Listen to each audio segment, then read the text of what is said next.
Good morning, televiewers of Media Prime Television. Thank you so much for honoring our invitation. It's a favorite bilingual program, The Brief, where we always get to analyze the major headlines as captured by newspapers. On today's edition of the program, the English language newspapers are focusing on back to school and the upsurge in the rates of attacks perpetrated by Ambazonia fighters in some communities back in the northwest and southwest regions of Cameroon amid the back to school. We'll take you to Limbe, Akwaya, and many other parts of the northwest and southwest regions of Cameroon that the newspapers took keen interest in this morning. And of course, the moderator of the Presbyterian Church in Cameroon is weeping for his native Akwaya, Emmanuel division of the southwest region of Cameroon, where we are told that over 40,000 persons are now internally displaced as a result of the Ambazonia war in that part of the country. Etape Quentin has been reading through some major French language newspapers. Let's have those headlines for us at this moment. Bonjour Etape Quentin et bon début de la semaine. Bon début de la semaine, Lasha, bonjour. Bon début de la semaine également à nos milliers de téléspectateurs. Mesdames et messieurs, bonjour à tous et à toutes et bienvenue dans ce programme habituel débrief consacré au développement des actualités à retrouver dans les journaux en kiosque au quotidien, édition de ce lundi 11 septembre 2023 sur Media Prime Télévision. Les thèmes abordés largement dans les journaux sont riches et variés. L'on parlera de cet incendie survenu au siège de la commune de Yaoundé 6e, et bien la qualification de la CAN 2024, le match Cameroun-Burundi très attendu à Garoua et investissement public. Démarrons très rapidement avec le journal Mutation. Le journal Mutation arrivé à notre rédaction ce matin. Titre Yaoundé 6 sous le feu, des questions se dégagent. L'incendie géant qui a dévoré vendredi le siège de cette commune choque et interroge. En tout cas, je vous invite à parcourir la page 5 pour plus de détails. Poursuivons avec le journal L'Essor. Le journal L'Essor qui titre en grande une Cannes 2024, Madaouda Malachi offre 1000 billets à la jeunesse du Septentrion. Ceci en guise de la rencontre opposant le Cameroun au Burundi, demain mardi au stade Roundé Adja de Garoua. Continuons avec le même tempo. Cameroun-Burundi, les Lions sont prêts à rugir. Le même sujet est traité à la une de la météo. Le journal La Météo, dans sa page 3, l'on peut savoir que toutes les conditions sont réunies pour une victoire de la sélection nationale demain 12 septembre à Garoua. Objectif, battre absolument les Hirondelles et obtenir la qualification pour la Coupe d'Afrique des Nations Côte d'Ivoire 2023. Et puis terminons à présent avec l'économie, avec bien évidemment le journal Econews. Pour continuer, titre projet d'investissement public maturé, les enjeux de l'exécution, c'est ce qui barre la une du tabloïd de Pascal Dibamou. Le COTI vient de certifier que 43 projets d'investissement public sont prêts à être implémentés sur le terrain. Ils nécessitent un financement total estimé à 365 milliards de francs CFA.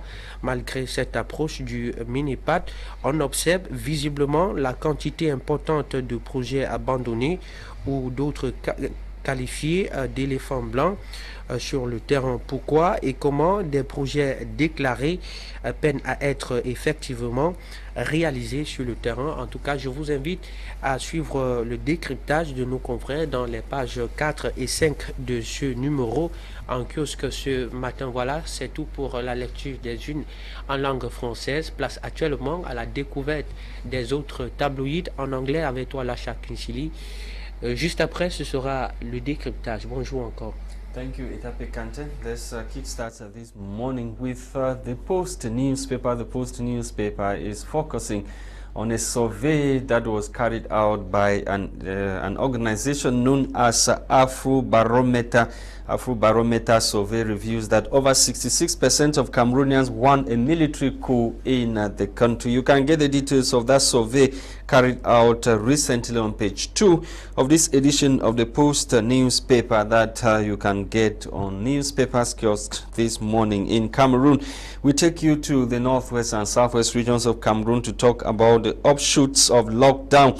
Explosion kills 1, injures over 10 in Limbe. Separatist fighters burn cars, kill 3, injured others in Boya. Fako SDO bans night circulation of bikes in some areas of the country. School business activities halted in most parts of the northwest and southwest regions of Cameroon as a result of the lockdown imposed on the local population by the separatist fighters. Let's talk about this other headline that has to do with only 46% of schools functioning in the northwest and southwest regions of Cameroon this 2022-2023. We are told by the newspaper that according to a report that was published by the Center for Human Rights and Democracy in Africa of Agbobala, only 46% of schools functioned in the northwest and southwest regions. That was in 2023-2024, the academic year 2023-2024, which ended in June last year, and of course, or June this year. And of course, the statistics is coming to add to other statistics that were already published about schooling in the northwest and southwest regions of Cameroon. We leave the Post newspaper. We are with Municipal Updates. Municipal Updates newspaper this morning is focusing on this exclusive interview granted the newspaper by the moderator of the Presbyterian Church in Cameroon. In this exclusive interview, PCC moderator weeps for Akwaya, blames displacement of over 40,000 persons on manipulators in the diaspora, says recurrent amber attacks consequence of enclaved ungovernable nature of the area. Voice to continue pushing for peace across all strata. Decries attacks on church by suspected separatist fighters as well as government forces. Still in this edition of the newspaper, you'll find the Chronicles hit-reaching attacks on PCC pastors in the northwest and southwest regions of Cameroon. Regret armed conflict in the English-speaking regions of Cameroon has frustrated several development projects, and also says Akwaya's wants raised to a division, creation of more military bases. He wants a creation of more military bases, as well as, of course, Akwaya being raised to a division, not a subdivision. Equally urges government to intensify dialogue, reconstruction, and effectively implement a special status in the northwest and southwest regions of Cameroon, and also insist on need to right the wrongs of the Anglophone problem in the country. Get the details of the exclusive interview on pages 6 and 7 of this edition of Municipal Updates newspaper. We continue with the Guardian Post newspaper. The Guardian Post is still in the southwest region. This time around, we are talking about Kumba 3 DO that has cheated death in amber attack on residents. The paper tells us further that gunmen suspected to be amber fighters on the night of September 7 attacked the residence of the divisional officer DO of Kumba 3 subdivision in Meme division of the southwest region. The armed men had stormed the residence of the civil administrator shortly after 7 p.m. on that fateful day. The newspaper gathered that the Kumba 3 DO Alfred Mende Ngale was inside his house when at least 3 amber fighters on board a motorbike stormed the residence and engaged in a fierce gun battle with his bodyguards. Get the details on page 3 of this edition of the Guardian Post newspaper. We take you to the United States of America to talk about Etape. Etape granted bail, writes the Guardian Post newspaper. Separatist activist Etape Tano arrested in the United States of America last week in connection to investigations relating to the management of 163,000 US dollars, about 90 million francs CFA, offered his company National Telegraph LLC, when COVID-19 shocked the world, has been granted bail. He was granted bail Friday, September 8, 2023. He had been taken into temporary custody on the instructions of a judge at the United States of America, USA District Court of Maryland. Get the details on page 7 of this edition of the Set News paper. We now talk about explosion in the southwest region that has killed an IDP and also injured 9 in Limbe. ASIO restricts circulation of motorbikes from 8 p.m. to 6 a.m. Read the details in this edition of the newspaper talking about the explosion that was implanted by suspected Ambazonia fighters, as we are told by the newspaper. We end this morning with the news. The newspaper is interested in the Archbishop of the Metropolitan Archdiocese of Bamenda.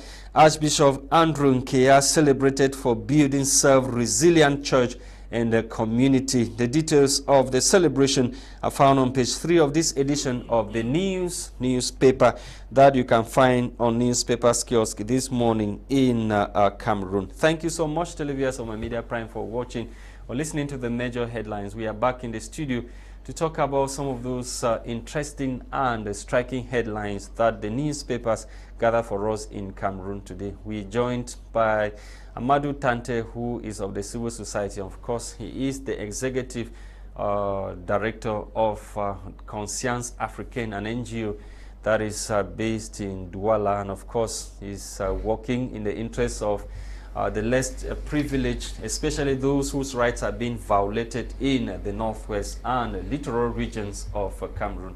Good morning, Amadou Tarnteh, and welcome. Once more, good morning, Mr. Lasha. At least I'm delighted to be your guest this morning again. With your due permission, I just wanted to extend a warm regard to one of our mom in Bamenda Nkwe. So she's always our audience. She's always watch us all the time. So her name is Mentor Foshi Pauline. Yes. Yes, she's one of our she's always there. So for us, each time I'm here, he will tell me that she's always there. Whatever she's doing, once it is 10 a.m., she always tune on my Media Prime at exactly 10 a.m. to see what and hear what we are saying. At least he keep encouraging us, telling us that what we are doing a very marvelous job here, and that we should continue with this work. That's only through what we are doing that we might have a lasting peace to the problem that have been going on in the north. That's going on in North and South region, because there are days trapped in the North and South region that are unable to do anything. In fact, you know that it is the civilians that are suffering all the pains that is happening in this region. Okay, at Etape, we kick the ball rolling, or set the ball rolling with this headline in Mutation newspaper, which came as a shocker shortly after President Paul Biya had allocated 250 billion francs CFA for councils in Cameroon. And most often, these fire incidents have been blamed on some administrators trying to thwart facts or documents that might indict them when it comes to corruption or mismanagement of public funds. That is the building hosting the Yaoundé 6 Council in the central region of the country that went up in flames. That was last week, and Mutation newspaper is with us this morning. Etape.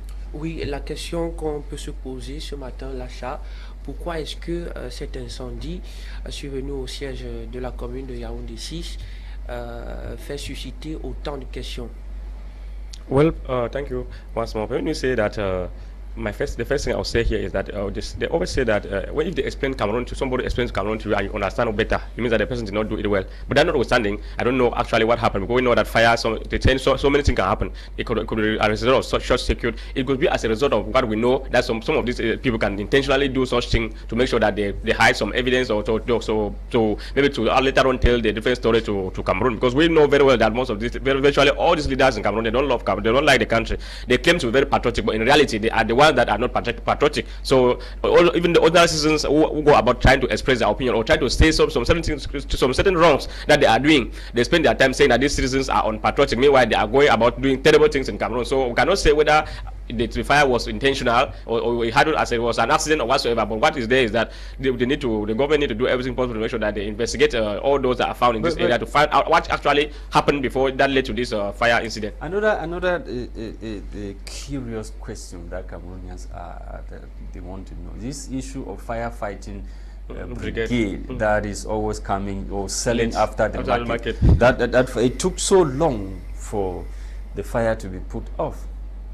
Well, does it mean that the perimeter of security, I don't know how to put it, where those firefighting brigade or the units, where they are located, where those vehicles are, that they can intervene, does it mean that they don't take into consideration where some important administrative buildings are located before they spread out these units? You know, here in Cameroon, there are lots of, to understand Cameroon is very complicated. It's not really easy as some people are saying, because what is there is that you know that, first of all, that in the firefighting brigade, most of them they don't do their work normally as they're supposed to do, apart from the fact that something might have happened apart from that, because we know very well that most of them when something happens anyway, they will always delay. Sometimes they will tell that they don't have water on their vehicle. Meanwhile, the water is supposed to be on standby at any time waiting for any incident, because we know very well that anything can happen at any moment. So first of all, I would say that here that sometimes even the firefighting brigade, they are not doing their job well, like other institutions in Cameroon we all know of, that most of them they don't do their work well, maybe because they don't caution them to respect their engagement and do what they are supposed to do to protect the citizens of Cameroon and their properties. But that notwithstanding, it could still be that there was a business behind, because anything is possible in Cameroon, especially anything that has to do with something that will enrich or our leaders. So Amadou, it's not only about water. You know, the sources, different sources of fire, they have their own kind of extinguishers that they have to use. Sometimes fire coming from the short circuit, you cannot use water or some, I don't know how to put it, to extinguish a fire coming from that. So it all depends. But do we have this means put at our disposal to be able to handle such fire incident? We also have this problem of routes. No routes. If a vehicle has to move, let's take for example now there's something happening in Mbange here. And you have those guys to leave Ngodi, where they are based in Douala, to come to Mbange. Where would they pass to get to this place? Another question. It's really a big problem, because the first thing I know is that you know, as we're talking about access to some of this area, because I mean most of them I've seen it here in Douala, something happened, and when the people come there, they don't have the appropriate. So most of them when they come, most of these buildings or public places, they always have they don't know, like a pipe that they use. These people use where most of when something happens, they come down, they connect their pipe on this thing to try to use the water, even the water there. So normally they are supposed to be very accessible. But when they are constructing buildings in here in Cameroon, since everything is done with a lot of corruption and embezzlement, they don't take most of these things into consideration, because before they construct, make sure that they construct a such structure, they're supposed to do everything possible to have access, so that should, in case that anything as such happen, these people will, the firefighting brigade will intervene, and when they arrive there, they're supposed to have access to the places, to areas where the water or the whatsoever extinguisher they are using will come from, so that they will easily do their work. So most of them, they don't have access to this thing, and that's why part of the very big problem. And as I was saying, apart from that, even the firefighting brigade too themselves are a problem, because sometimes you see people, even you can see a military man who is going for battle without having enough bullet on the guns that is going to use. So these things are really not acceptable. At least they should go as saying that the government should open an immediate investigation to make sure that they do everything possible to throw more light on this issue, so that Cameroonians will know very well what actually happened that led to the situation. And if it happens to be that it was caused by your human man-made incident, that the government will do everything possible to arrest and prosecute all those that are concerned. Okay. And if not, the government needs to do everything possible. At least we keep saying that it's very, very important for the government to make sure that all these buildings have better. When they are building this structure, they make sure that they make everything possible to provide all the necessary things that can be used in issue as such. When anything happen, any incident or fire or whatsoever happen in this building, you have access to water and any other thing that is supposed to be needed. Okay.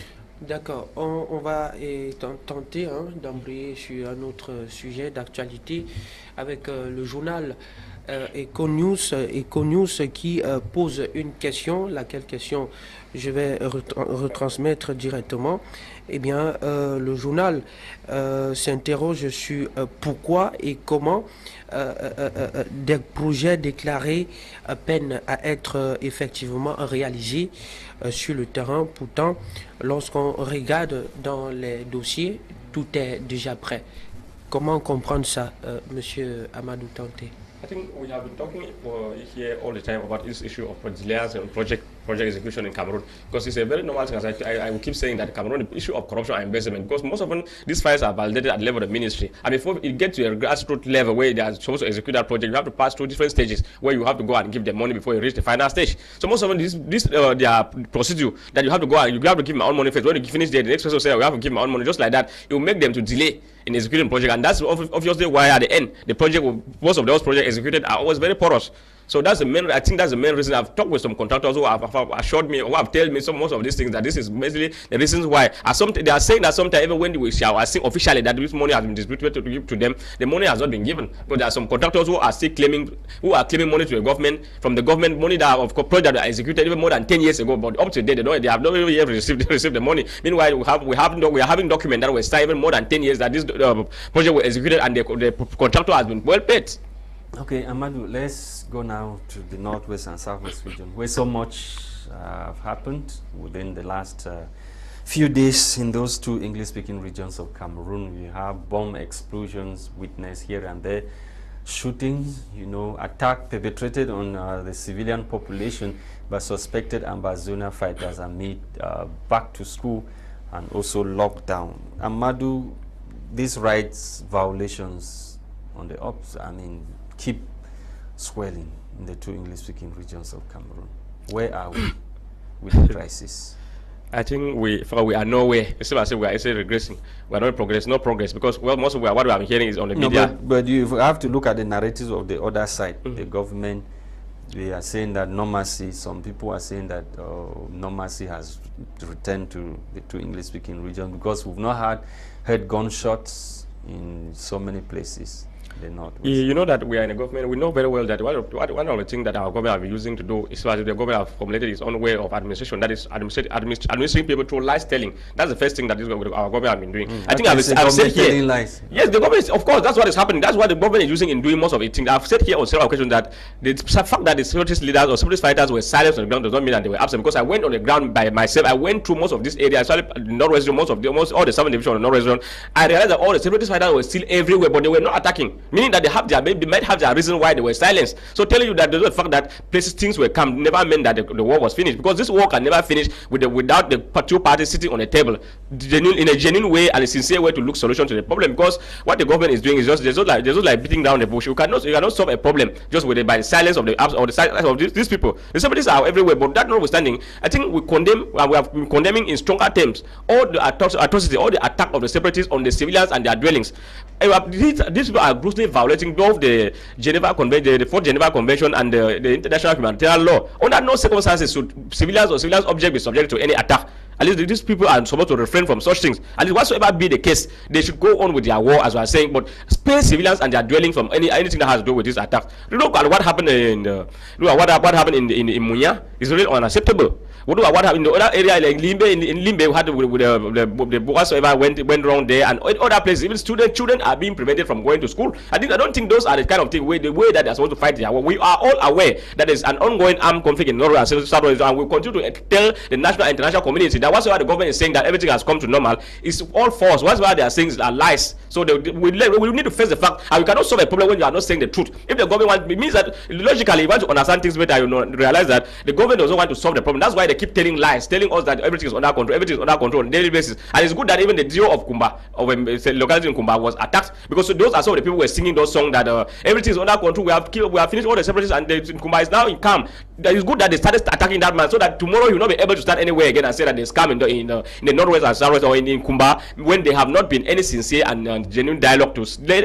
put a lasting solution to the ongoing armed conflict. We have been saying that an ideological problem cannot be solved with the use of violence. It cannot be solved by arresting people. The only way to solve a problem as such is for the government to do everything possible to sit down with these separatists and genuinely discuss with the real separatists and not those fake separatists.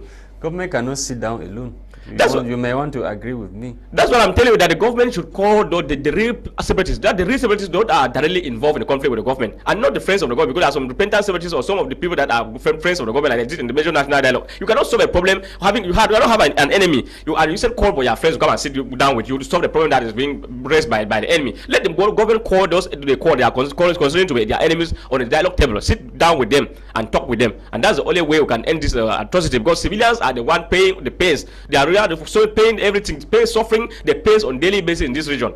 Things are not going well. At least everything, the people are unable to do their normal activities in this region because of the war. Did you see Bamenda food market recently? On Saturday, how the population scrambled for food.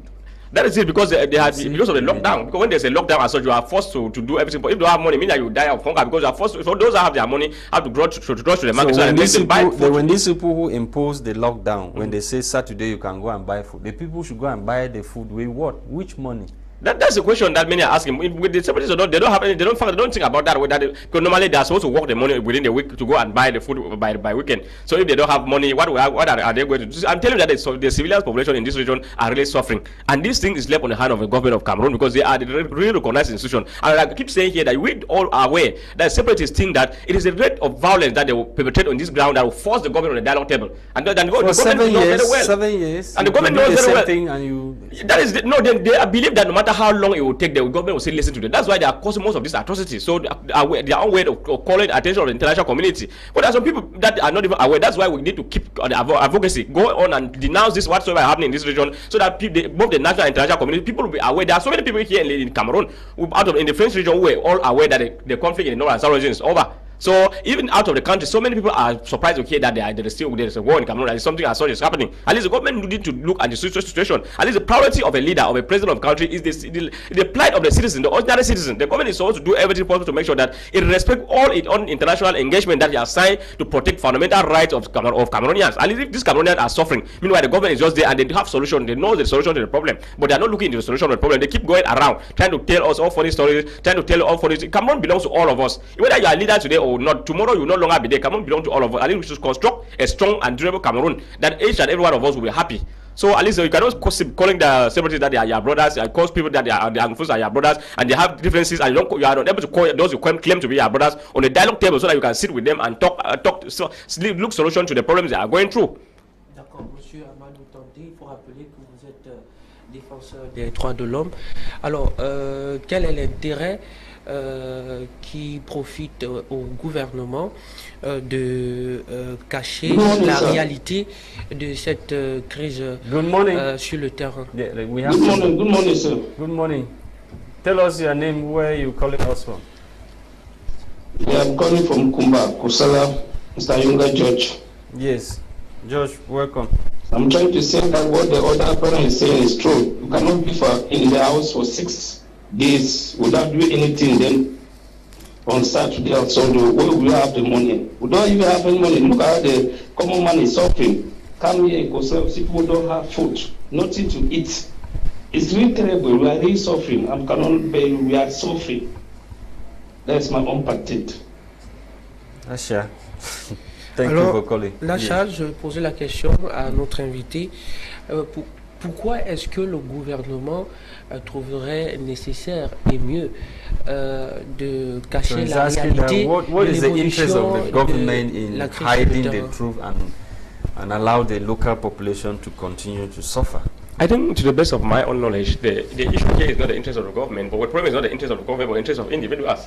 It's true that it's our government. That government is being led by some individuals, some leaders. You can bear with me that what happened. The head of the person we know that is the head of government can bear with me who allegedly sent some people to Canada to go and represent the government, because he is the prime minister, the head of the government, and he went there and another minister had to contradict him to say that no, this thing is not going to work. We don't want to solve the problem now because they have their interests. There are so many war entrepreneurs within the round of the government who are making huge sum of money from the war. So they are doing everything possible to perturb anything that has to do with peace or the peace in the North and South region, so that they can continue to make their money, can continue to preserve their power and all other things. So the problem here is personal interest. We have some our leaders or our ministers who are bent in doing everything possible to frustrating any engagement or any initiative that is geared toward peace in the North and South region. So that, I think that is the major reason. The government doesn't have. I don't think the government has any problem, because we have seen the head of government, as I was saying, the head of government who have stood for peace. He has stood for unity, for dialogue by all possible means. Dr. Diongute has been doing everything possible to make sure that we have a genuine and sincere dialogue to end the bloodshed in this region. But his other collaborators or some of his subordinates, because the ministers as his subordinate, those ministers have been doing everything to tarnish his whatsoever initiative he has been doing.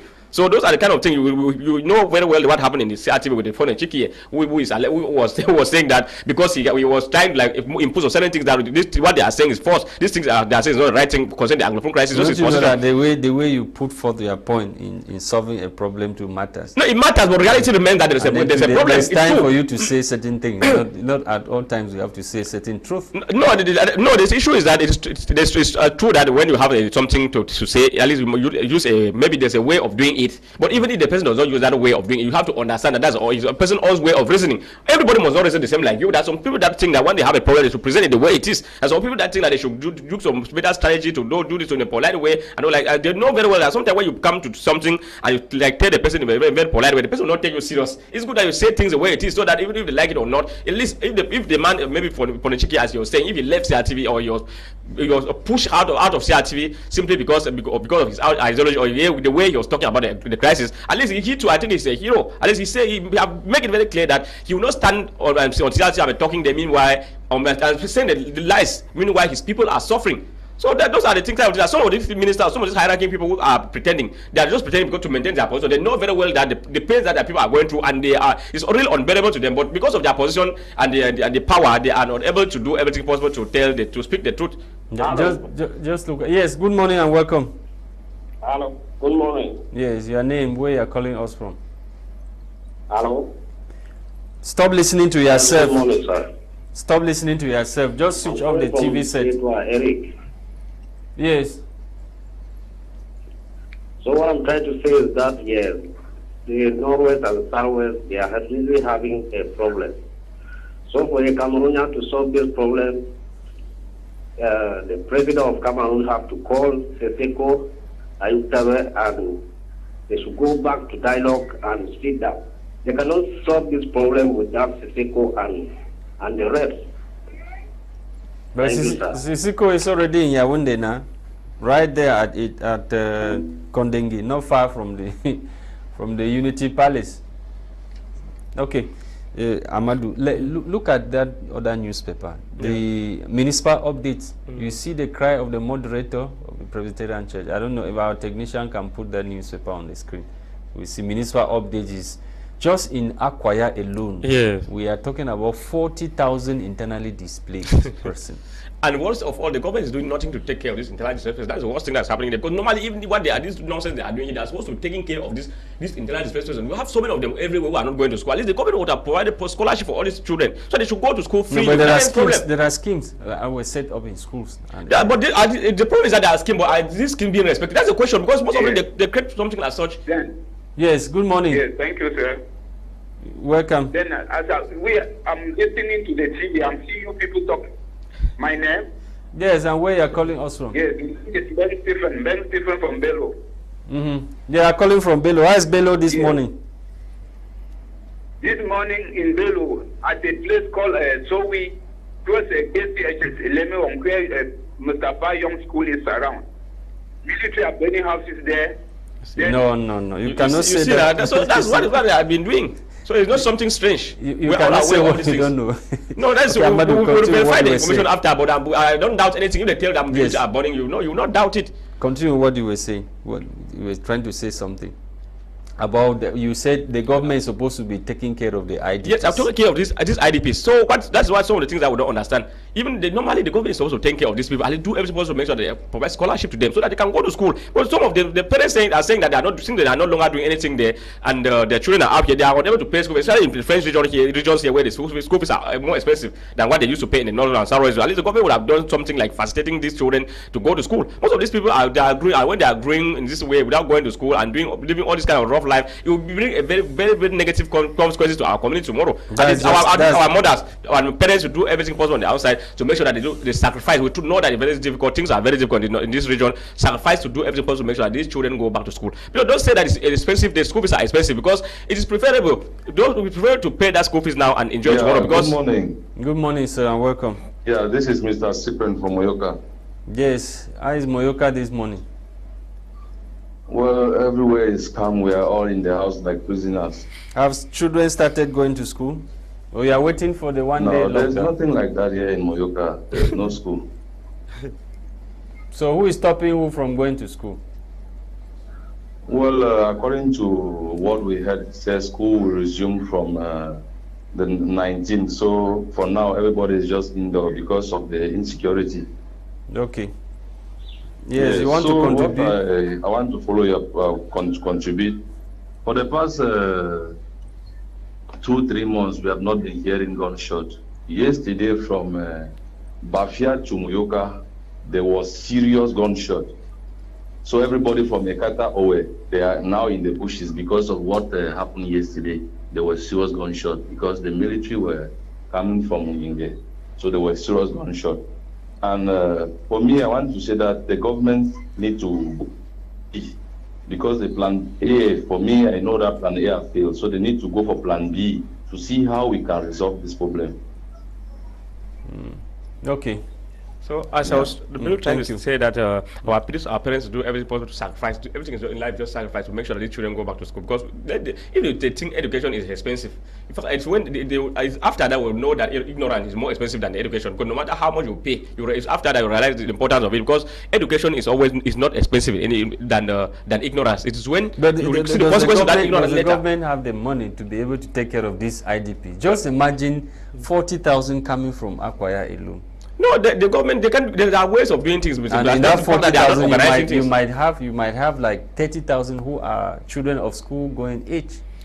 That's what I'm saying, that everything is very possible. The government can do everything. We have a lot of money in this country. Well, our money are all meant for these thieves to be stealing. These are our leaders that are to be stealing and doing what they are doing with this money. So this money are not meant to take care of the ordinary Cameroonian, because when they give money even for any project, the people end up saying, like what happened concerning. Good morning. Yes, this is Daddy Amjan Somtiko. Yes. Yes, the issue is very simple. I don't know why the head of state is dragging. The bills have been sent from the government bills to the parliament for constitutional amendment. Here, if the federation is good, it's something that has existed.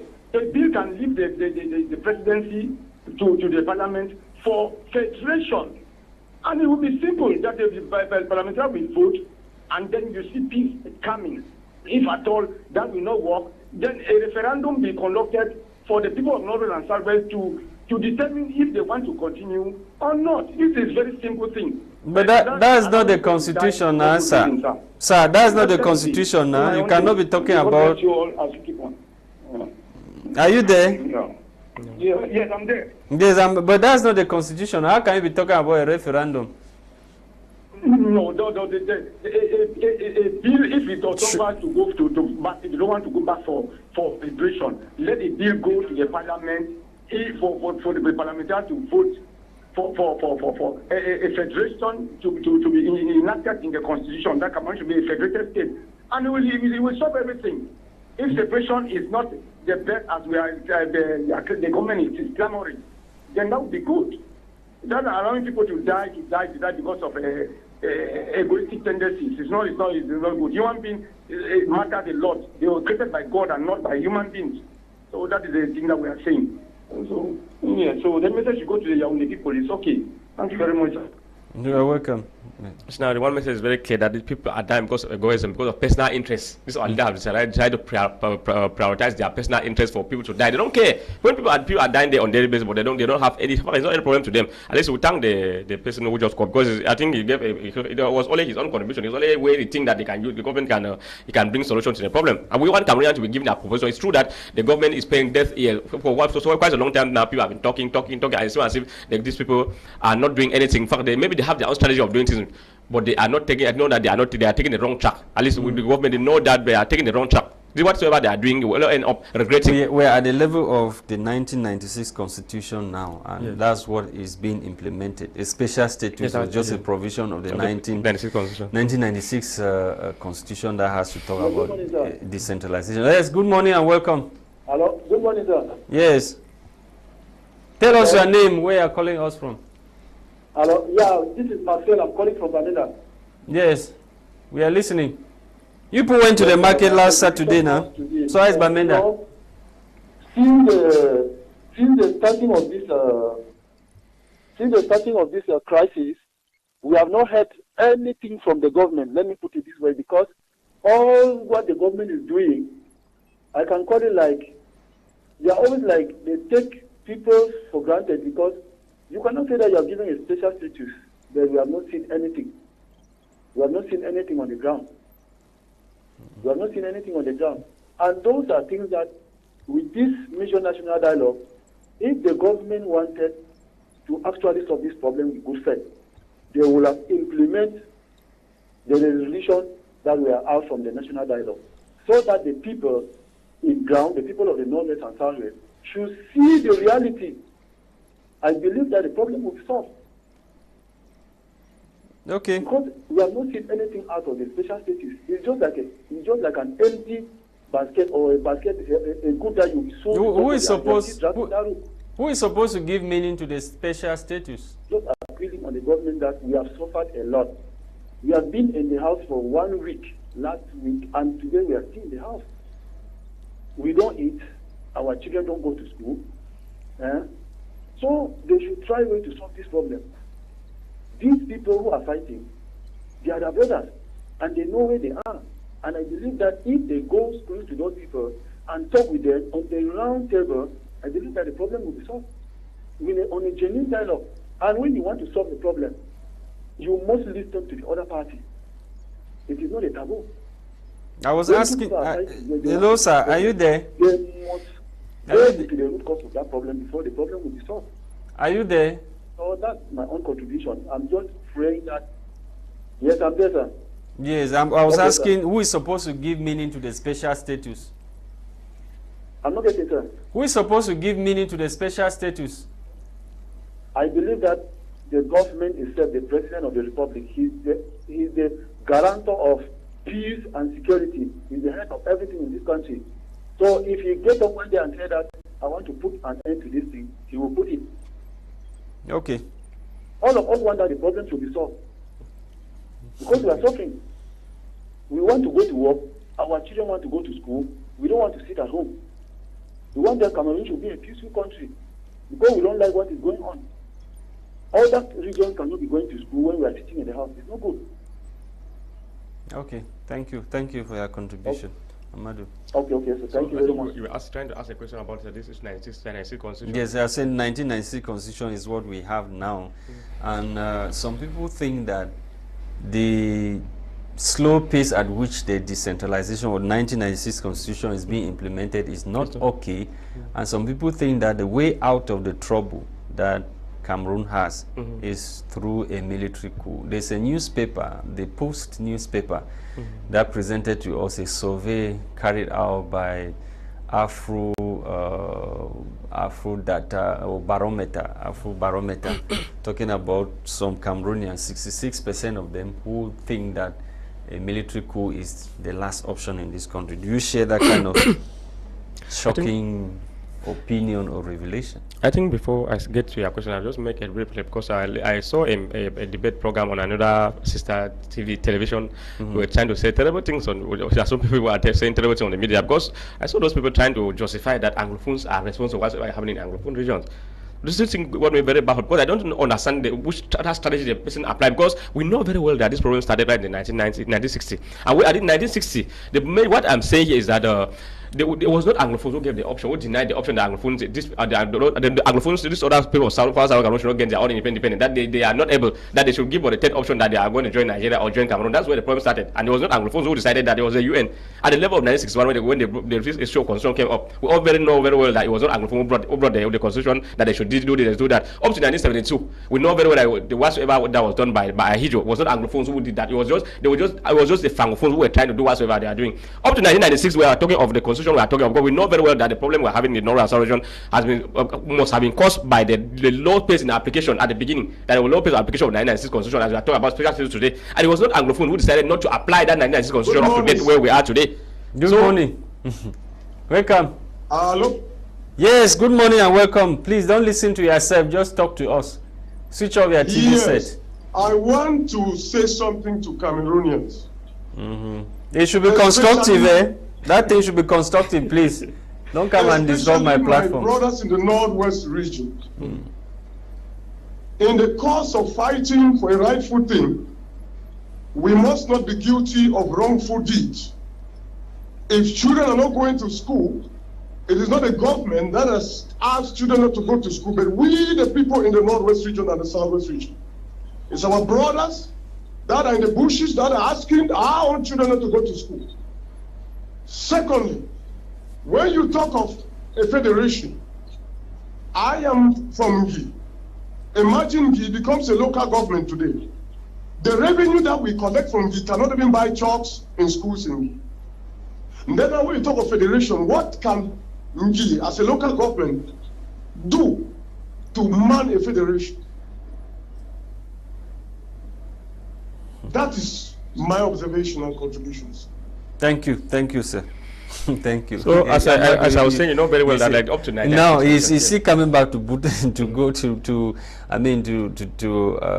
talk about your point that is not valuable. He's saying, you hear what the man has just said, that we are talking about federation, we are not blaming Anglophones. That if our children are not going to school, Anglophones or us Anglophones are the ones who to look at things. We don't need to look at just what is happening today. That's where we are going wrong, because when we want to solve the problem, we have to go back into history, how it started before we are where we are today. So it's true that the separatists, we have condemned these things on several instances, that the separatists have no reason to use their ideological problem by apply their ideological problem by preventing children from going to school. Those are the kind of things that are doing that, which are not okay, which are not correct. Preventing or attacking and killing civilians. These are several things. The separatist fighters or the leaders, they need to do everything possible to call their leader, their people on the ground, or to their normal senses, so that they can look into stop attacking civilians, stop preventing children from calling for boycott, or preventing children from going to school. These children are their fundamental right to go to school. The most of these separatist leaders, they went to school, they use the same school, they went to school, but today they cannot prevent these other children from exercising their own rights. So they were given the right to go to school, but cannot program today and tell these children they don't have to go to school. So go on with your war, but stop using the children in expressing your own ideological problem. That's not the right thing. So you are not doing our political problem. The political problem that's going on that list. So the children said, the man who called from Gi said, Anglophones are to blame. That's what I'm saying. Anglophones are to blame as of today, as I was speaking. But what is there is that if you look into history, how the thing started, you know that it's true that Anglophones are to blame to a lesser extent. We know what the role somebody like Mr. Tamnjong is playing. We know somebody that's an Anglophone. That those are the kind of people that they should be blamed. Not all kind of Anglophones. We know those that are real Anglophones that are doing the work. They are seeing the pains that the real Anglophones on the ground are suffering, and they have been crying on daily basis for us to seek solution to the problem. Not this kind of Anglophone who are inciting more violence. So good morning. Yes, morning.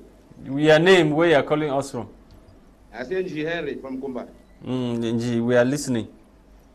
Yes. If many people in Northwest and Southwest don't have ears, they don't have eyes, they know exactly that the government of here, they don't need a living soul inside these two provinces. What they needed from the first was the land. They need land. They don't need up. Even though we are killing ourselves, they are instead happy.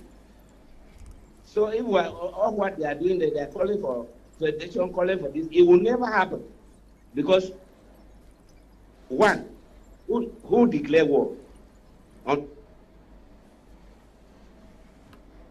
Your network is not the best. Saying that it will never happen, because those are the kind of things that Anglophone, the way we Cameroonians will speak, that maybe we don't know what we are saying, because when it will never happen. If we say never, I mean that he's declared that it will never happen. The issue is that I've said here on several instances that I'm not saying that they will use a particular way, there's a particular strategy, a way that it must use to solve the problem. You will give your own idea. You say that I think, you think that's the only way they can use it, because it is only when they will sit on the dialogue table that they will decide. Because everybody has his own way. The caller started by saying that who he's asking who declared war, and then he went further to explain that the people, when he said the people, say the government, what the government wants is the land, not even the people there. That even they can kill the people in the two and take the resources there. And take the resources. Now we are killing ourselves. He's asking a question and saying that it will never happen. Even if we kill ourselves, we kill everybody.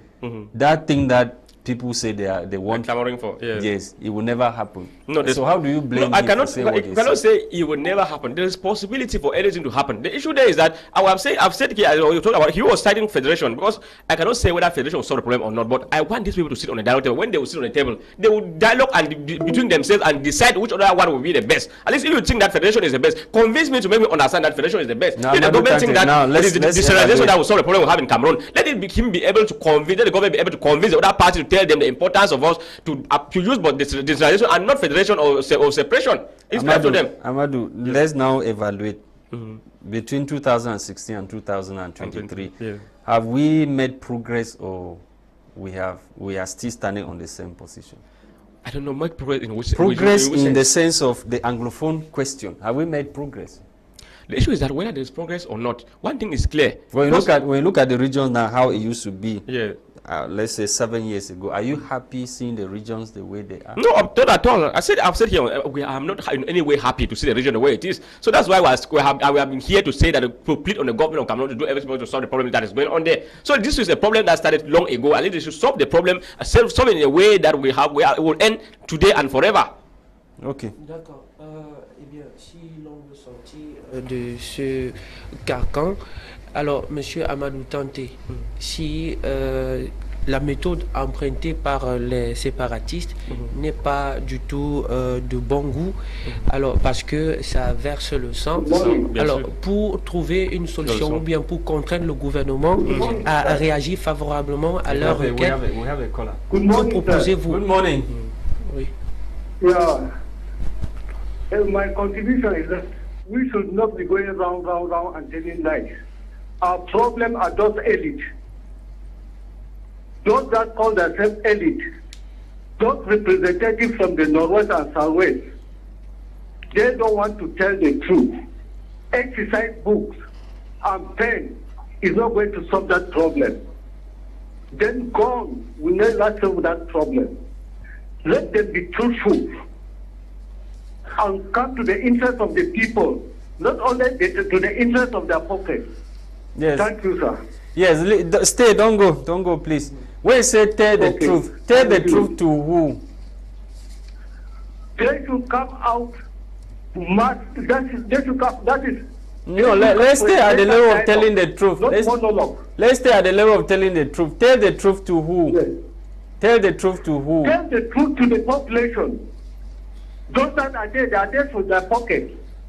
Let me tell you, they are there for their pocket. All of them that they call themselves so that they are diplomas, they are what, they are only for their family. Not for the population of Northwest and Southwest. They should try to be, at least to be patriotic. Ok. Oui, je t'entends de savoir, loin d'interdire les enfants d'aller à l'école, loin de verser le sang, parce que pour ma foi, je pense que c'est une mesure contraignante. Alors, pour éviter cela, que proposez-vous à ces séparatistes qui revendiquent des choses? Quelles mesures aussi dociles mais contraignantes?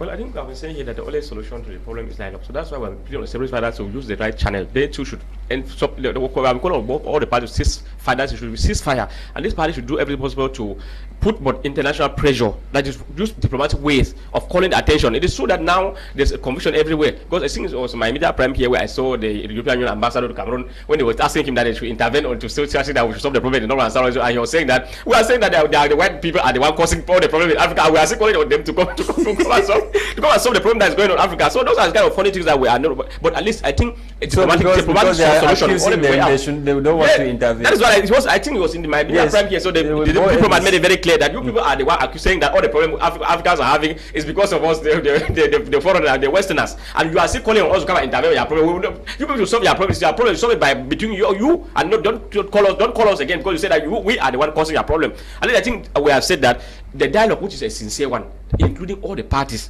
they will sit on a neutral ground, and there should be anything like a taboo subject. Everything should be discussed. It is true that just because this are clamoring for separation does not mean that when they will sit on the dialogue table, they must obviously live with that. There must be separation. So at least they should be the one to sit on the dialogue table, try to convince the government, tell the government what they think or why they think that the solution separation is the best. So the government should equally use their own strategy to convince them to understand which other one they think that will be good for both of them. So nobody is saying that there must be separation or there must be federation or there must be decentralization. At least it left for conflicting parties and other stakeholders to sit down on a table and decide, talk to each other. What is good for the two? Will be good for all the Cameroonians. All Cameroonians. Of course. Thank you, Amadou Tarnteh for coming. Thank you, Etape Quentin. Thank you to our callers who took off time to call us this morning and chipped in their own contributions regarding the situation of the northwest and southwest regions of Cameroon. We are glad you took off time also to watch the program, which was produced for us by Christain, Tebong, Lasha Kingsley, and Etape Quentin. We're here for the presentation. Bye-bye. Listen.